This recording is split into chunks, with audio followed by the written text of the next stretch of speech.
రెండెర్రా పిల్లలు బాగున్నారా? నిన్నటి కథ నచ్చిందా? మరి నేను చెప్పే కొత్త కొత్త కథలు వినడానికి నా ఛానల్ని సబ్స్క్రైబ్ చేసి లైక్ చేయండి. మరి మీరు నా ఛానల్ని సబ్స్క్రైబ్ చేసి కథలు వింటే నాకు ఎంతో హుషారుగా ఉంటుంది కదర్రా. సరే ఈరోజు మన కథలోకి వెళ్ళిపోదామా? ఈరోజు మన కథ ఒకే రకం. తెల్లవారుతూనే వంట పని ప్రారంభించిన చైతన్య వీధిలో ఏదో కలకలం విని వాకిటి దగ్గరకు వచ్చాడు. ఎదురుగా ఒక గుర్రపు బండి ఆగి ఉన్నది. దాని చుట్టూ 10 మంది మనుషులు మూగి ఉన్నారు. చైతన్య గబగబా వెళ్ళి బండిలోకి తొంగి చూశాడు. లోపల ఒక 50 ఏళ్ల పెద్ద మనిషి విపరీతమైన గుండె నొప్పితో మెలికలు తిరిగిపోతున్నాడు. ఆయనది పొరుగురని తెలుసుకున్న నలుగురు బండివాడితో, మనిషి ప్రాణం దక్కేలా లేదు, వెంటనే వాళ్ళ ఊరు తీసుకుపో అన్నారు. బండివాడు గుర్రాన్ని అదిలించబోయేంతలో చైతన్య అడ్డుపడి, గుండెపోటు వచ్చినప్పుడు ప్రయాణం పనికిరాదు, విశ్రాంతి అవసరం, ఈయన్ని మా ఇంట్లోకి తీసుకువెళతాను అని బండివాడి సహాయంతో స్పృహలేని అతన్ని ఇంట్లోకి తెచ్చి పక్క సర్ది పడుకోబెట్టాడు. తరువాత చైతన్య బండివాడిని వైద్యుడి కోసం పంపాడు.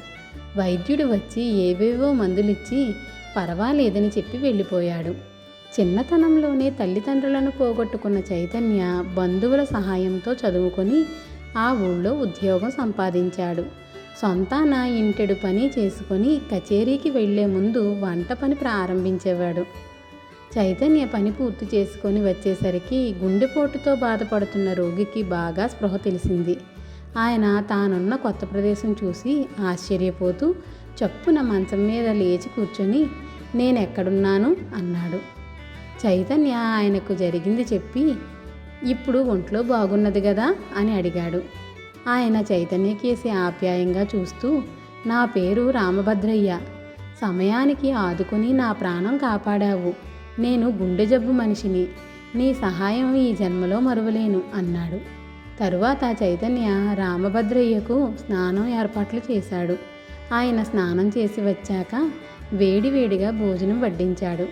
ఆ వంట చేసింది చైతన్య అని తెలుసుకుని రామభద్రయ్య, వంట అద్భుతంగా ఉన్నది, తింటుంటే మా ఇంట్లోనే భోజనం చేస్తున్నానేమో అనిపిస్తున్నది అన్నాడు.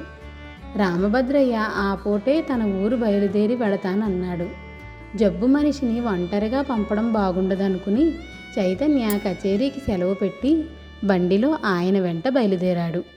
ఊరు చేరేసరికి సాయంత్రం అయ్యింది. రామభద్రయ్య చైతన్యను తన భార్యకు, కొడుకుకు, కూతుళ్లకు పరిచయం చేసి చైతన్య చేసిన సహాయం గురించి చెప్పాడు. అందరూ అతడికి తమ కృతజ్ఞతలు తెలుపుకున్నారు. ఆ రాత్రికి తమ ఇంట ఉండి తెల్లవారాక వెళ్ళవలసిందిగా కోరారు. చైతన్య సరేనన్నాడు. రామభద్రయ్య కొడుకు చైతన్యకు ఊరు చూపించేందుకు తీసుకువెళ్ళాడు. రామభద్రయ్య తన భార్యతో, కుర్రవాడు చాలా బుద్ధిమంతుడు, మన అమ్మాయికి ఇంతకంటే మంచివాడు దొరకడం సాధ్యం కాదనుకుంటాను అన్నాడు. ఆ సమయంలో ఆయన కూతురు పుష్ప అక్కడే ఉన్నది. ఆమె అతి గారాబంగా పెరిగింది. వంట చేతనైనా ఆమెకు వంటగది అంటేనే చేదర. పరమ బద్ధకపు మనిషి. తండ్రి అన్నదానికల్లా తల్లి సమాధానం ఇచ్చే లోపలే పుష్ప అందుకొని, ఈయనతో పాటు ఆ ఇంట్లో మరెందరుంటారు అని అడిగింది. అతడికి మరి అంతా దగ్గర బంధువులంటూ ఎవ్వరూ లేరు, ఒంటరిగా ఉంటాడు అన్నాడు రామభద్రయ్య. ఒంటరిగా ఉంటాడా? మరి వంట మాటో అన్నది పుష్ప. అతనే వండుకుంటుంటాడు, అచ్చు మీ అమ్మ వండినట్టు వండగలడు అన్నాడు రామభద్రయ్య చిన్నగా నవ్వి. తండ్రి చెబుతున్న దాన్ని బట్టి చైతన్య బుద్ధిమంతుడు, మంచివాడు, దృష్టికి చాలా అందంగా కనపడుతున్నాడు.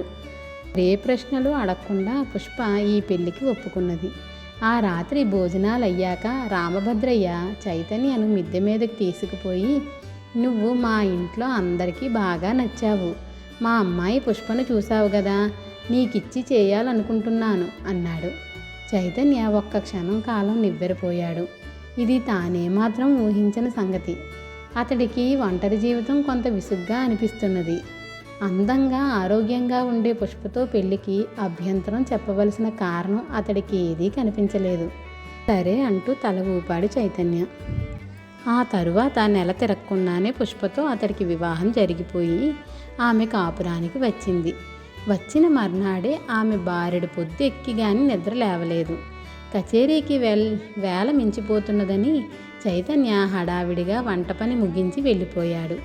ఆ సాయంత్రం అతడు ఇంటికి తిరిగి వచ్చేసరికి పుష్ప గుడికి వెళ్ళింది. ఆలస్యం అవుతుందేమో అని చైతన్య వంట చేసేశాడు. ఆ రాత్రి పుష్ప భోజనం చేస్తూ, మా నాన్న చెబితే నమ్మలేదు, మీది అచ్చు మా అమ్మ వంటే అన్నది ఉత్సాహంగా. భార్య అలా ప్రశంసించేసరికి చైతన్య పొంగిపోయాడు.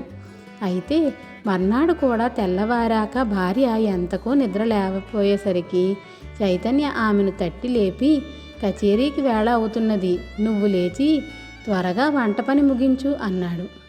వంట మాట వింటూనే పుష్ప బెంబేలు పడిపోయి ఏమి చెప్పాలో తోచక ఒంట్లో బాగోలేదండి అని చెప్పింది. ఈ విధంగా పుష్ప ఏవో సాకులు చెబుతూ వారం రోజుల పాటు చైతన్య చేతనే వంట చేయించడమే కాక ఇంటి బూజులు దులపడానికి కూడా అవి నాకు అందవంటూ అతడి చేతే ఆ పని కూడా చేయించింది. అతతో ఇలాంటి దోబూచులాటలతో విసిగిపోయిన పుష్ప ఆ మర్నాడు అమ్మా నాన్నలను చూడాలని ఉన్నదంటూ పుట్టింటికి ప్రయాణం కట్టింది. ఆ తర్వాత ఆమె 15 రోజులకు తిరిగి వస్తూనే, ఇవాళ నాకొక చీర కొనండి అన్నది. ఇప్పుడు చీర దేనికి? ఒక పండగ లేదు, పబ్బం లేదు అన్నాడు చైతన్య. పండగలతో ఏం పని? ఎంతో కాలంగా నెలకొక చీర కొనుక్కోవడం నా పుట్టింటి అలవాటు అన్నది పుష్ప. ఆ సాయంత్రం భార్యను బజారుకు తీసుకొని వెళ్ళి చీర కొనిపెట్టాడు చైతన్య. తిరిగి వచ్చేటప్పుడు బాడుగ బండి ఎక్కుతుండగా పుష్ప చెయ్యి బెణికింది. ఆ రోజు కూడా ఎప్పటిలా వంట పని చైతన్యకు తప్పకపోగా చెయ్యి నొప్పి పెడుతోందంటూ మరి కొంతకాలం పుష్ప వంటగదికేసి వెళ్ళడమే మానుకున్నది. అయితే ఇలా దినదినగండంగా వంట పని తప్పించుకోవడం చిరాకనిపించి ఒకనాడు ఆమె చైతన్యను, మన పెళ్ళికి ముందు మీకు ఎవరు వంట చేసి పెట్టేవారు అని అడిగింది. నేనే చేసుకునేవాణ్ణి అన్నాడు చైతన్య. ఆ జవాబుకు సంతోషించిన పుష్ప, అలా చెప్పండి, మరి ఇప్పుడు నన్ను వంట చెయ్యమని అడుగుతారెందుకు? ప్రతిదీ గుప్పిడి వేసే చోట 2 గుప్పిళ్ళు వేస్తే సరి, మనిద్దరికీ వంట సిద్ధమైపోతుంది అన్నది. ఆ మాటలతో చైతన్యకు భార్య మనస్తత్వం పూర్తిగా అర్థమైపోయింది. మర్నాటి ఉదయం అతడు కచేరీకి వెళుతూ ఉండగా పుష్ప, చీర కొని చాలా కాలమైంది, సాయంకాలం వచ్చేటప్పుడు ఒక మంచి చీరగా చూసి కొనుక్కొని రండి అన్నది. చైతన్య జవాబు ఇవ్వకుండా మౌనంగా వెళ్ళిపోయాడు. సాయంత్రం కచేరీ నుంచి వచ్చేటప్పుడు తను వాడుకగా కొనే బట్టల దుకాణానికి పోయాడు. అక్కడ దొంతర్లలో పేర్చి ఉన్న చీరల్లోంచి ఒక రంగు చీర తీసి ఇవ్వమని దుకాణం వాడిని అడిగాడు. క్రితంసారి మీరు అమ్మగారు వచ్చినప్పుడు అలాంటి చీరే కొనుక్కుపోయారు, ఇప్పుడు మీకు నచ్చిన మరొక రంగుది తీసుకుపోండి అన్నాడు దుకాణం వాడు. కాదు, అదే కావాలని ఎర్ర రంగు చీర తీసుకొని డబ్బు చెల్లించి ఇంటికి వచ్చేశాడు చైతన్య. ఆ చీర చూస్తూనే పుష్ప ముఖం చిట్లించి, పోయినసారి తీసుకున్న రంగుదే మరొక చీర తెచ్చారు, ఇది దుకాణంలో ఇచ్చేసి మరొకటి తీసుకురండి అన్నది. మళ్ళీ ఎక్కడ వెళ్ళేది? నీ దగ్గర ఉన్న అన్ని చీరల్లో ఒకే రంగువి 2 ఉంటే మునిగిపోయిందేమిటి అన్నాడు చైతన్య. ఏదో చాలా తెలివిగా మాట్లాడాలనుకోకండి, 25 చీరలున్నా ఎవరూ ఒకే రకం కట్టుకునేందుకు ఇష్టపడరు, రంగులోనో నాణ్యతలోనో ఎక్కడో మార్పు ఉండాలి అన్నది పుష్ప. చీరల్లో ఒకే రకంవి 2 ఉంటే సహించలేని నువ్వు నా జీవితం మాత్రం పెళ్ళికి ముందు తర్వాత కూడా ఒకే రకంగా ఉండాలని ఎందుకు కోరుకుంటావు? మీ నాన్న ఆరోగ్యం బాగుండడం లేదని ఇన్నాళ్ళు నీ ఆగడాలు సహించి ఊరుకున్నాను అంటూ చీర తీసుకొని బజారుకు వెళ్ళిపోయాడు చైతన్య. భర్త మాటల్లో ఉన్న సత్యం గ్రహించిన పుష్పకు ఇన్నాళ్లుగా అతడి మనసుకు బాధ కలిగించినందుకు కళ్ళల్లో నీళ్లు తిరిగాయి. తన తల్లి వంటను తండ్రి మెచ్చుకున్నప్పుడు తల్లి మొహంలో కనిపించే ఆనందం, తృప్తి ఆమెకు గుర్తుకు వచ్చింది.